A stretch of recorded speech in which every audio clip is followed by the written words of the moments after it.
Welcome to Doors to Hope and Healing, an inside look at the many facets of work that is happening at the Department of Children and Families, between our staff, the families we serve, and our community partners. My name is Jaqueline Ford. I have had the honor of working for the department for almost 30 years. And although I may be familiar with many of the topics we bring to you, I have invited experts in those fields to help us dispel the myths and misconceptions that can often be barriers to our work. Join us as we open our doors and invite you to have a seat at our table.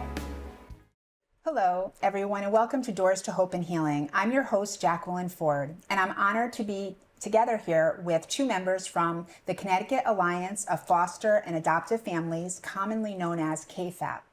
Our first guest, Margaret Doherty, is the Executive Director, and our second guest, Samantha Healthkey, is a KFAP liaison, and we're going to learn all about their work. KFAP's mission is to strengthen foster, adoptive, and kinship care families through support, training, and advocacy, all while nurturing child safety, well-being, and stability in partnership with child welfare professionals in the entire community. Their vision is that every child in Connecticut is recognized as deserving of a family life within families that are diverse, skilled, and well supported, and within communities that stand ready to meet their unique needs. So welcome, Margaret. Thank and you. Sam, to our set. It's so nice to have you here. Sam, I know you've been on the show before. I have. Thanks so much for having us back again. Yes. So let's get started. Let's start with Margaret. Welcome to the show, like I said. And if you can just tell me a little bit about yourself and what you do at KFAP. Okay. Well, I've been the executive director for almost 13 years. I was a foster parent and later an adoptive parent. And I've got a professional background that leads me to be able to run the organization, lead the organization. I have a great team. I have a great board of directors. I have a great team on this that make up the staff. Mm-hmm. So yeah, we're a 501c3 nonprofit organization. We are able to accept charitable donations. We accept both cash donations as well as what we call in-kind donations. So people actually will do diaper drives for us or formula drives for us. We've got a great network within the community. I say often that not everyone can become a foster parent, but almost everyone can assist a foster family in some way. So that's what we do. And we're small. There are only 24 employees and 6 board members. So small and mighty. Small and mighty, doing great work. Samantha, can you tell us what you do at KFAP? Sure. I am the New Haven KFAP liaison.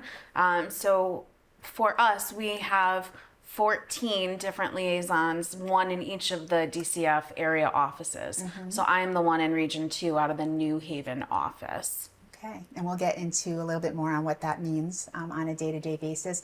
Margaret, could you just elaborate on what your mission, your vision, and your values are at KFAP? Well, as you mentioned, our vision really is to be sure that every child in the state, especially children who are experiencing foster care, end up with permanency with a family. So either through adoption or a transfer of guardianship, or they reunite with members of their own biological family, whether that be their biological parents or whether it means biological grandma, auntie, uncle, or with someone that they already know. Mm-hmm. So we know that kids do much better when they're with families, especially families that they have a really close relationship with. So we try to support foster parents through the navigation of foster care is quite a system. The courts are involved. Department of Children and Family employees are involved. So there's a lot of professionals that are involved. It's a lot to navigate. So we try to support families and educate them. We do a lot of what we call post-licensing training after you become a foster parent. We have 69 different modules now. So whether it's dealing with additional information about dealing with the public school system, if a child in your home is going to school, how do you interact with the school system? And lots of various topics. We do some legislative advocacy, not a lot, but we do go to the state capitol and testify from time to time on matters that are of interest to foster families. And we have a buddy program, so we will pair up an experienced foster parent with a newly licensed foster parent, and that's one of our most popular programs.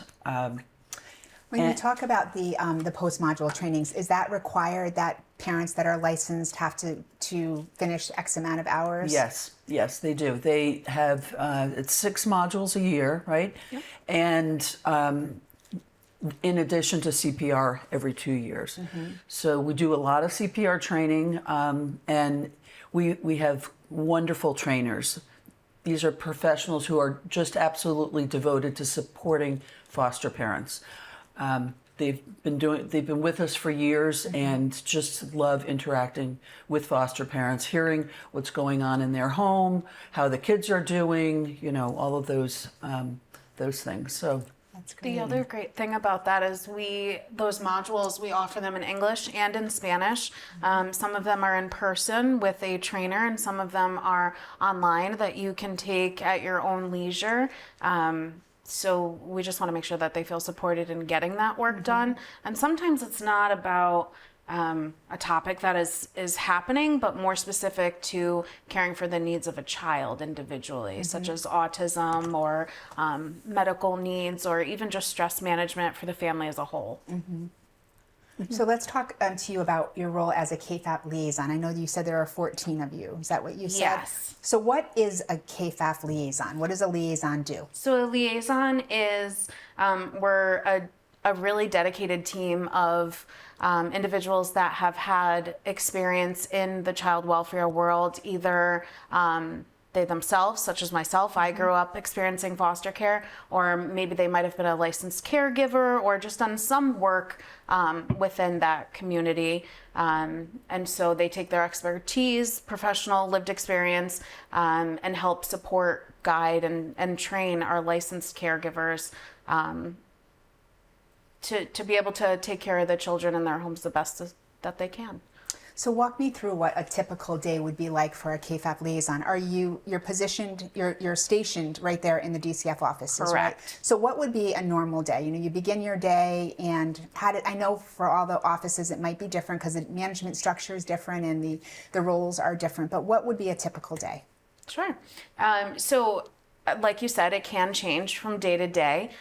Sometimes we are in the office attending staff meetings or meetings to help partner on a new initiative that the department is taking on.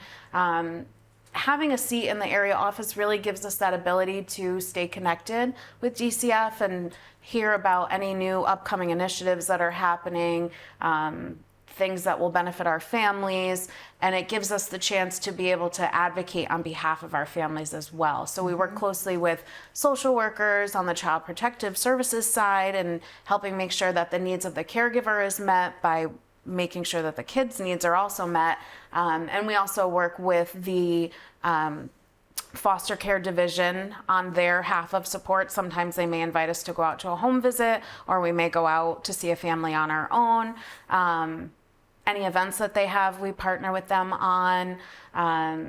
It really can change day to day. Sometimes our role is just to lend a listening ear to a caregiver, and sometimes we have a newly licensed family that needs a little bit more guidance on understanding who's who and how DCF policy and practice works, and really just navigating this unknown world that they've been brought into either by choice, by becoming a core foster family, or by a child coming into care and the department seeking them out as a caregiver for the child. So you mentioned that you had been involved in the child welfare system as a child yourself, and I know that Correct. you've been on our show before and you I shared have. your story with our viewers. Can you tell us a little bit about your story and what made you want to come and work for KFAF and support foster families? Yeah, absolutely. So having that experience as a youth in care, I knew that I wanted to continue to do some work in the community, something that could directly give back to the community that helped raise me.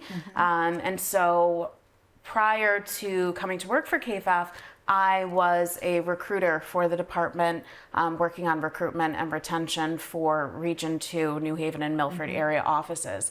And within that role, I worked closely with KFAF, with our Kid Hero line, with the different liaisons. And so I really wanted to continue to do some work that had a direct impact. And so when a position opened up, I felt that it would be a really great move for me, because I truly feel that it takes one caring adult for the trajectory to change for a person, whether it be a youth in care, someone providing care for a child, or just families in general. And I think that we all really desire to be connected and to be heard and accepted. And KFAF does just that. I think that we're an alliance. We're, a team of dedicated individuals that really supports our families and wants what's best for them. And so I figured, why not join the partnership and family of KFAF to continue doing that work? And what better people? I mean, with Margaret, you said your own experience as a foster adoptive parent, and then Sam, with your involvement in the system, you know what is important and what kids need and what you needed as a provider. Right.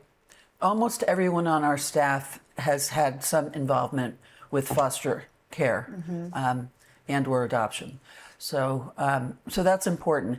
And I did also want to mention that Sam and her counterparts also actually co-lead support groups so that they can meet regularly. The families can meet each other. It's really helpful for a room full of foster parents to be able to talk to each other and say, oh, that happened to me once, and this is how I handled it, and then this is what happened after that. So that's really important. And I'd be really remiss if I didn't say, if you want to become a foster parent, Yes. it's 1-888 Kid Hero, not 1-800. I know. That phone doesn't get answered. No. Well, at the end of our show, we Okay. always do offer that number for anybody watching that may want to be. So can you tell us what that was my next question, actually. What is that Kid Hero number, and what happens when someone calls that number? What can they expect? So the line is answered from 8 in the morning till 8 in the evening, Monday through Friday. We have 2 dedicated staff who answer that line. They provide the basic information that potential foster parents need to know. What's the bedroom requirement? How many rooms do you have to have in your house? Can you have a dog? That all of those kinds of questions for people who are just considering it. We know from our families that become licensed, it takes a while for people to say, okay, now I'm ready. My husband and I, my wife and I, my partner and I, we're ready. We're finally ready. We've been thinking about this. We've talked with our extended family about, are you going to be okay with this? So that's what they do. We have both English and Spanish Kid Hero phone monitors, and people will call back if they have additional questions. We sometimes talk to people, 5 times before they say, okay, put me in a training class if you can. So is the next step after that telephone call an open house? An open house with someone who is either a DCF employee or someone on the department's behalf, doing much more in-depth information and answering questions, and then saying, here's the paperwork process, here's the licensing process, that sort of thing. So We had Debbie Kelleher on our show last good. time. Just recently. Yes, and she was able to talk to us about that whole open house and how now it's virtual. So, after COVID, we learned a different way of business, right? Right. And Yep. we can reach more people. So I think that's wonderful. So when they call that Kid Hero line, they're really getting the basic information and then registering for an open house if That's they're right. ready to make that next step. right, that's right. Well, that's great. Well, I Yeah. hope that phone after this show rings off the hook for you there. Thank you. So when we talk about, you definitely touched upon the resources and the training and the advocacy you do for foster parents and kinship families. Margaret, what is that really about? I know that you have the post-module trainings that they have to complete so many, modules. Right. What other types of trainings do you offer? Well, there are, as I said, there's 69 modules on behavior issues, on working with the department, how the legal process goes, which judges make which decisions, and juvenile court, that sort of thing. So various topics on training. And we do try to do a lot of fun family events also. We work closely with the Department of Environment and Energy, Department of Energy and Environmental Protection, DEEP. We do hikes, for our families to come with their children and go on hikes. Some are geared for teenagers, some are geared for younger kids. We do a lot of work with the state parks. And like back to school events we'll do every summer, and our annual conference is coming up. We do a 2-day annual conference. May is Foster Care Awareness Month. So we do our annual conference every May. This year we're turning 30 years old, so we're having a big celebration. Thank you. Big celebration down at the Mystic Marriott. So any of you foster parents who may be listening, mark your calendars. We do an event, a big event every year for teenagers who are experiencing foster care or who have been adopted through foster care. We call it Avenue of Dreams. Every child that comes gets to have hair and makeup done, pick out a prom dress. We have men's attire, all accessories, and we've got professional photographers who volunteer for the day, professional hairstylists, professional makeup artists, professional barbers. They all volunteer for the entire day. This year we're out at Rentschler Field in East Hartford, and it is March 15th, coming up soon. So, and we'll definitely talk a little bit more about that. But what about the buddy program that you have, or it's not, what's it called, the buddy program? Right, the buddy program. And how does a foster parent get a buddy? Does everybody get a buddy, or is it something if you feel you need that extra support that's available for you? What we do is we work with the department and get contact information once someone has become licensed, or if a child is placed in the home while a person is getting their license, we will assign a buddy. We try to, we have, I think, 46 buddies throughout the state. And we try to assign them, so if it's a relative foster parent, we try to assign a relative experienced foster parent to them. And they just make phone contact and answer questions. They'll say, how are the kids doing, and what's going on for them in school? Are you working well with the school? Are you struggling? What can I do to give you some additional support? We usually make the assignment for 6 months. If they want to renew, we'll renew the assignment. And most of the time after 6 months or a year, they say, you know what, I'm pretty good. I'll call you if I need you. So it's usually a 6-month assignment. The other thing is liaisons also are assigned to those same families. So if I think the value in having a buddy is that there's someone who has experience with DCF but is not DCF, right? And so Conversations with them remain confidential, the same as with liaisons. And if they feel that they've got too much going on right away when they're licensed, they can decide that they don't need the support then, and then the liaison can kind of step in and help bridge that gap ongoing throughout their journey as a licensed caregiver. So for any of our viewers watching and they're thinking about, making that call, but they just don't know they can do it, what you're saying is that your alliance is offering so much additional support so that these families can be successful for themselves and for the children that they're caring for. Absolutely. Sam, with the conference that happens every year that's been happening, and I've attended and had workshops before, and I know it's a phenomenal experience. From a youth who had been in our program, in the DCF system, why do you think this is important for families to attend the conference? I think it's important because, as Margaret mentioned earlier, we do have support groups that happen throughout the state, throughout the year on various different days. But it's not the same being online in a support group or meeting once or twice a month or a year than coming to a conference where you get to go and see everyone in person. You get to network with other caregivers, DCF staff, community providers. Our conference is not just geared towards the caregivers, but it takes it into a picture of a whole, all of the relationships that are important.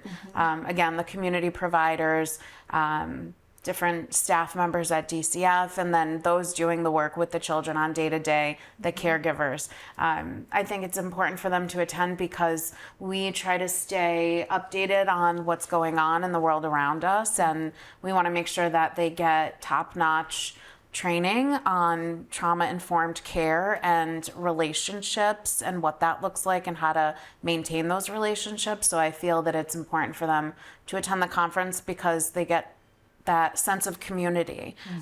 The other important thing I think is that they get to get their post-licensing training credits within that day and see everyone. And the other part of it that as a youth in care, I think is important is seeing all of the wonderful work that's being done statewide for families, for children and youth, and we celebrate that at our conference. We have awards that really highlight the work that's being done. And this year, Margaret mentioned we're turning 30, and so our focus is on Quality Parenting Initiative and what that has looked like to really to foster relationships and to really just give a congratulations to the work that's being done. And we have had the QPI people on before on the show, but can you just explain what QPI is briefly? Yeah, absolutely. So QPI stands for Quality Parenting Initiative. It's something that Connecticut has been doing for many years. And basically it's a commitment to children that every day that they deserve the best care possible, and that means including their team as a whole. So biological family or family of origin, their current caregivers, anyone that's on that child's team, or in support of the caregivers working together to make sure that they're getting the best care possible. And we know that the kids do better when they know that the grown-ups are doing okay, right? So, Absolutely. so the focus is always on making sure the child feels safe, number one, and can relax and just be a kid and not have to worry about the grown-ups, which includes social workers, it includes, you know, a therapist. So it's the commitment to make sure that the grown-ups work together so that the children can be children. So we talked about the different events that you do. So we know Avenue of Dreams. So if anybody watching, you know, and we'll do a shout out right at the end so that you can give a list of what you really need right now. And then you also have a baking birthday cakes too. You have a partnership. Can you tell us a little bit about that? Yes, there's a wonderful organization called Cake for Kids, and it is devoted to having volunteers in the community who enjoy baking. And there's lots of people that really just enjoy baking. So the caregiver will say, you know, thanks so much for having this great partnership with Cake for Kids.